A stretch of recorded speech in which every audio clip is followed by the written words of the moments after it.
नहीं करेंगे अंदर के। किसी ने एक सवाल किया कि घर के बड़े जैसे ग्रैंड पेरेंट्स बच्चों की कई बातों को एग्जैजरेट करके बताते हैं, फिर पेरेंट्स का बच्चे बोलते हैं कि वो तो झूठ बोल रहे हैं या ये बात सही नहीं है उनके, यानी बच्चों की इस्लाह कैसे करें। मतलब ग्रैंड पेरेंट्स हैं, मतलब दादा दादी या नाना नानी, वो बच्चों की कंप्लेंट कर रहे हैं माँ बाप को, मतलब थर्ड जनरेशन की कंप्लेंट फर्स्ट जनरेशन कर रही है, और सेकंड जनरेशन जो है उसका सवाल ये है कि एग्जैजरेट कर देते दादा दादी बहुत ज़्यादा बढ़ के, कुछ भी नहीं सुन रहा तुम्हारा बच्चा, एक बात भी नहीं मानता।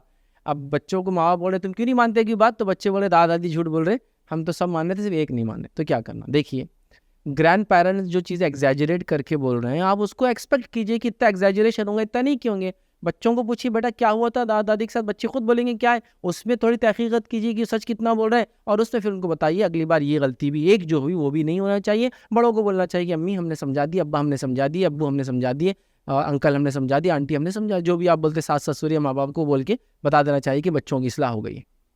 दोनों को आमने सामने लाने की कभी गलती नहीं करना कि अम्मी अब्बा आप भी आ जाओ, बच्चों आप दोनों बोलो, इसलिए कि आप उनके बीच में जज नहीं बन सकते। माँ बाप का मुकाम अपनी जगह है ना, और बच्चों को आप अपने सामने जलील करके अपने से दूर नहीं कर सकते, लिहाजा दोनों को सेपरेट रख के बात कीजिए।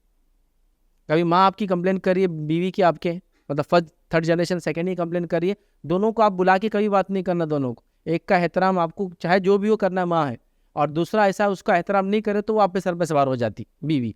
तो दोनों करना, तो सामने आने ही नहीं देना, ऐसी इस्लाह कर देना कि अम्मी उसको तो ठोक के सीधा कर दिया, अगर उससे खुश होते अल्फाज से हो तो को मैंने समझा दिया, आप तुम्हारे को नहीं बोलेंगे। बीवी को बोलना देखो मान लो मेरी बात इतनी, हाथ जोड़ रहा तुम्हारे सामने, सुन लो मेरी बात, अम्मी कुछ मत, क्या कर सकते हैं, वहाँ भी नहीं चल रही, वही बाल पकड़ के नोच रही, माँ भी वो कर सकती, दोनों का वही हाल है। मतलब दो बसें से ही आप अपोजिट डायरेक्शन में जाने वाली है, मर्द बीच में बंधा हुआ है। समझाना दोनों को सामने, तो बच्चों को बड़ों को नहीं लाना, और आपने समझ जाना कि आपकी अम्मी अब्बा कितना एग्जैजरेट करते, एज अप्रोप्रिएट होता है, ये इंसान में आदत आ जाती है। मैंने कई बूढ़े लोगों को देखा, जब अपन दूर से देखते हैं ना अच्छे रहते हो, एकदम नॉर्मल रहते, अपन जैसी नजदीक घर के अंदर जाके बैठ गए ना, झाड़ू लेके आएंगे और शुरू हो जाएंगे। अब उन्हें एकदम परेशान, यार ये हजरत झाड़ू दे रही है उम्र में। वो सहानुभूति लेने का उनका तरीका होता है, वो एक एज में ऐसा होता है इंसान के साथ, और सिर्फ उनके साथ नहीं हो रहा, आपके साथ भी होगा, मेरे साथ भी होगा, जब वहाँ पहुँच जाएंगे। वही जैसी होती है, हम चाहते लोग हमसे बात करें बार बार, आए हमको इंपॉर्टेंस दे जो देना है, वो ऐसा नेचुरल है, कुछ भी अब नॉर्मल नहीं, हर इंसान ऐसे होता है। तो शुरू हो झाड़ू, अब जाके अरे हजरत क्या करें, बच्चे कहाँ सुनते, कर लिया पुण्य, दे दिए सब कुछ अपना, लगा दिए सब कुछ अपना, कोई मानता नहीं। कोई मानता नहीं से मुराद एक बार नहीं माना, ये आपको मालूम होना चाहिए, उनका बोलने का स्टाइल रहता हो, मतलब ऐसे एज की वजह से हो जाते चीज़ों को और एग्जैजरेट कर देते।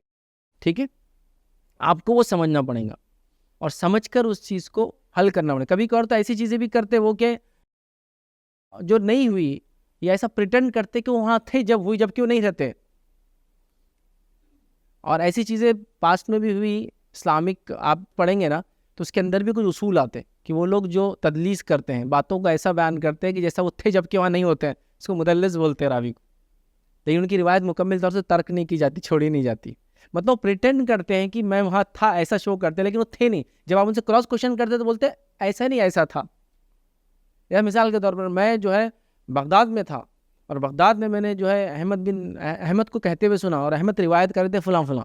अब आप बोलेंगे अच्छा बगदाद है ना, आप क्रॉस वेरीफाई करेंगे, मैं कौन सा बगदाद और अहमद कौन से, आप समझ रहे कौन से अहमद बोलो, तो अहमद बिन फलां, अच्छा अहमद बिन हम्बल तो नहीं ना, नहीं नहीं अहमद बिन हम्बल नहीं, यहाँ ख़त्म हो गया। तो वो प्रिटेंड कर रहे हैं, आपको ऐसा बता रहे रावी, तो उसको कहते हैं तदलीस करना, ऐसा प्रिटेंड करना कि आप इसे किसी के साथ थे, कुछ कर रहे थे, जबकि वैसा नहीं था। आप क्रॉस वेरीफाई करेंगे अलग, लेकिन मुकम्मल तर्क नहीं की जा सकती बात।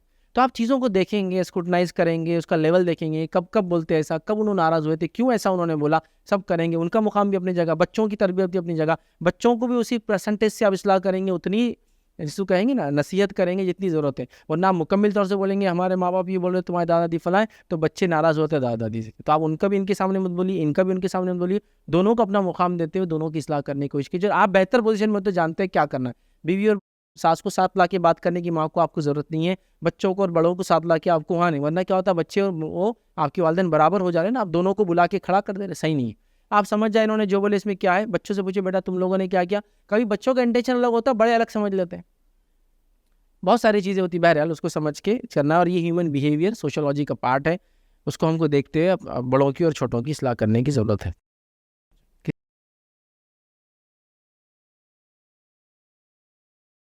अस्सलाम वालेकुम। आप भी हमारे इस काम में ताउन करें अपनी ज़कात और सदक़ात के ज़रिए। डोनेशन डिटेल्स के लिए डोनेट अस पर क्लिक करें। अगर आपको हमारे वीडियोज़ पसंद आए हैं तो इसे शेयर करें और सबके हक़दार बनें। रोज़ाना हमारे वीडियोज़ को पाने के लिए हमारे यूट्यूब चैनल को सब्सक्राइब करें और बेल आइकन दबाएँ। हमसे दीगर सोशल मीडिया पर जुड़ने के लिए वीडियो में दिए गए आईडीज़ को सर्च करें। जज़ाकल्लाह।